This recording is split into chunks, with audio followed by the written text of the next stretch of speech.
Social media पर आप सभी के प्यारे, सबकी चाहत और सबकी आवाज बुलंद करने वाले चैनल महालक्ष्मी की ओर से सुबह सुबह 8 बजे आपके पास सादर जय जिनेन्द्र के साथ नवमी का दिन है और आज की शुरुआत पारस प्रभु के ही एक मंदिर तीर्थ के साथ करते अतिशयकारी तीर्थ, जिसे बताया आचार्य श्री विद्यानंद जी ने। दिल्ली सहारनपुर हाईवे पर यह पड़ता है जलालाबाद। देख रहे हैं आप, वहीं पर आपको दिखा रहे हैं जब मोक्ष प्रेमी की कैसी सज धज हुई थी मंदिर में। खास बात, अभी तक तो हम देखते ना सबसे बड़ी प्रतिमा कहाँ है, सबसे बड़ी प्रतिमा सबसे ऊंची कहाँ है। आज हम बात करते हैं आपसे सबसे छोटी पाषाण की पारस प्रतिमा कहाँ है, तो आप पहुंचेंगे सीधा जलालाबाद में। एक समय यह मंदिर यहाँ पर जीर्ण शीर्ण हो रहा था, आज देख रहे हैं कैसा सज धज कर जैसे चौदहवीं का चांद बन गया है, जैसे दुल्हनिया सोलह सिंगार में एकदम सामने दिख रही हो। जब जीर्ण शीर्ण होने लगा तो यहां पर मात्र 2 परिवार रह गए थे, तो आसपास के लोगों ने सोचा कि यहां से प्रतिमा को ले जाते हैं, किसी दूसरी जगह मंदिर में विराजमान कर देते हैं। रामपुर मणिहारन के मंदिर में सोचा, वहां के लोग प्रतिमा ले गए और स्थापना कर दी। कहते हैं जब वो प्रतिमा लेके गए, उन्हें सबके साथ क्या क्या हुआ आप कल्पना नहीं कर सकते। स्वप्न में आ गया कि प्रतिमा तुरंत वापस वही रख दो जहां से लेकर आए हो, वरना वरना का मतलब आप समझते हैं। अगले दिन पूरे विधि के साथ उन्हें वापस विराजमान किया, क्षमा याचना की। कहते हैं तब परिवारों के ऊपर कोप भंजन से बचाया जा सका। ऐसी अतिशयकारी चमत्कारी प्रतिमा 1970 की बात बता रहे हैं आपको। आज से 54 साल पहले जब आचार्य श्री विद्यानंद जी मुनिराज यहाँ आए थे, तो उन्होंने कहा था यह मंदिर अतिशयकारी है, प्रतिमा अतिशयकारी है। और उसके बाद इसका जीर्णोद्धार शुरू हुआ, विस्तार शुरू हुआ। अब आपको दिखाते हैं वह प्रतिमा की खास बात, जो कहते हैं सबसे छोटी पारस प्रभु की पाषाण की प्रतिमा है। एक बार वह भी दर्शन कर लीजिए। और अब आप देख रहे हैं जलालाबाद में विराजमान पारस प्रभु। वर्तमान में पाषाण के सबसे छोटी प्रतिमा लगभग 5 इंच की यहां पर विराजमान है। कहते हैं कद छोटा है पर मनोकामना यहां ऊंची ऊंची पूरी होती हैं। एक बार कहते हैं निर्मल भावों से जो भी हम अपनी वांछा इच्छा लेकर आता है, कहते दर्शन मात्र से उसे उसका लाभ मिल जाता है।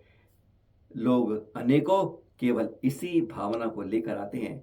आपकी निर्मलता, आपकी पावनता और अंदर से सब कुछ कषाय की मंदता आपकी मनोकामना को पूरा करने में यह बनती है अतिशयकारी पारस प्रभु की पाषाण की सबसे छोटी प्रतिमा।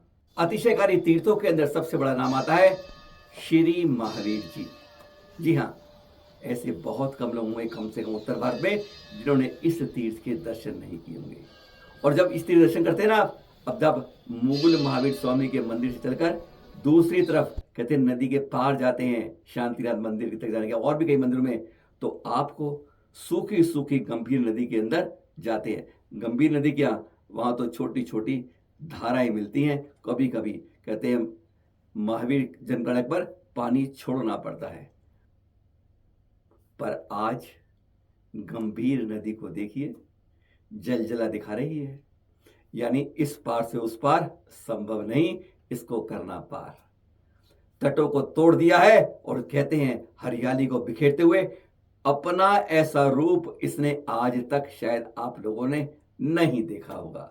यानी इस पार से उस पार अब इससे नहीं है संभव कि आप कर जाओ इसको पार।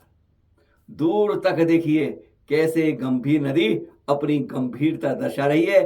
श्री महावीर जी में दर्शन करके पहली बार पता चल रहा है कि वास्तव में यह नदी गंभीर है, जो अपने जलजले में आती है, तटों को भी छोड़कर पार निकल जाती है। कभी देखा था? इस बार देखिएगा, इस समय यही इसका जलजला दिख रहा है।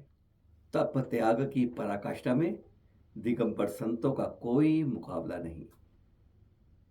आचार्य वर्धमान सागर जी के सुशिष्य संघस्थ मुनिषी पुण्य सागर जी के सुशिष्य मुनिषी महोत्सव सागर जी का दृश्य देख रहे हैं आप। ये इनके 28 उपवास आज पूरे हो चुके हैं। तब भी देखिए कैसी शांत सौम्य मूर्ति के रूप में कितना आनंद देती है जब इनके दर्शन करते हैं। 28 उपवास के बाद भी आज शरीर में आभा दमकती है, चेहरे पर चमकती है। और आप देख रहे हैं सीधा दिल्ली के ऋषभ विहार से दृश्य। जी हाँ, no entry for nail polish, no entry for lipstick. कुछ समय पहले के दृश्य हैं जब हरियाली तीज और मोक्ष सप्तमी का एक सामूहिक रूप से गणनीय आरिका आश्रमती माता जी के सानिध्य में किस तरीके से महिलाओं ने पूरे अपने भजन, नृत्य, गीत, संगीत के साथ भाव विभोर के यह कार्यक्रम किए। जिन महिलाओं ने भाग लिया उनको तो आनंद बहुत आया, और जिन्होंने देखा उनको भी कम आनंद नहीं पाया। खास बात थी, उन्होंने स्पष्ट कहा था, रंग वेशभूषा एक सी हो, पहचान एक सी दिखनी चाहिए, पर ये जो आप लगाते हो ना मुंह अपने चमकाने के लिए लिपस्टिक, नेल पॉलिश, इसकी एंट्री के साथ मत आना। महिलाओं ने माना, और देखिए दृश्य को देखकर इसको हमने पहचाना। एक गजब की निर्वाण लाडू प्रतियोगिता। हर ने अपने अपने रूप में निर्वाण लाडू बनाया, जैसे आप देख रहे हैं। किसी ने सोनभद्र कूटी बना के रख दी, किसी ने गांधी जी के चरखा बना दिया निर्वाण लाडू में, और किसी ने भारत देश बना दिया भरत चक्रवर्ती के नाम पर जिनका पड़ा था। ऐसे ऐसे मनोहारी रूप से किसी ने एक के ऊपर एक के ऊपर एक के ऊपर एक कई निर्वाण लाडू रखकर अपनी मनोहारी अद्भुत रूप से हर की कल्पना दिख रही थी। कई तो निर्वाण लाडू समझ के बाहर थे कि गांधी जी के चरखे से निर्वाण लाडू का क्या मतलब है। भारत देश का नक्शा बनाना निर्वाण लाडू से कैसे जुड़ता है, बस देखते रहिए। यह थी निर्वाण लाडुओं की अनोखी प्रतियोगिता। अनोखे लोगों के चिंतन, मनन, और कैसे महिलाओं ने बनाए वह दृश्य आपके सामने दिख रहे हैं। और जाते जाते आपको यह दृश्य दिखा दे, जी हाँ, कहाँ के हैं श्री सम्मेश शिखर जी की सोनभद्र कूट में जब बीती शाम आरती हुई, तो उसके बाद ये दृश्य एक कैद कर लिया जो आपकी नज़रों में आज दिख गया। फिर मिलेंगे आपके साथ नई खबरों के साथ सुबह शाम 8 बजे। सादर जय जिनेंद्र।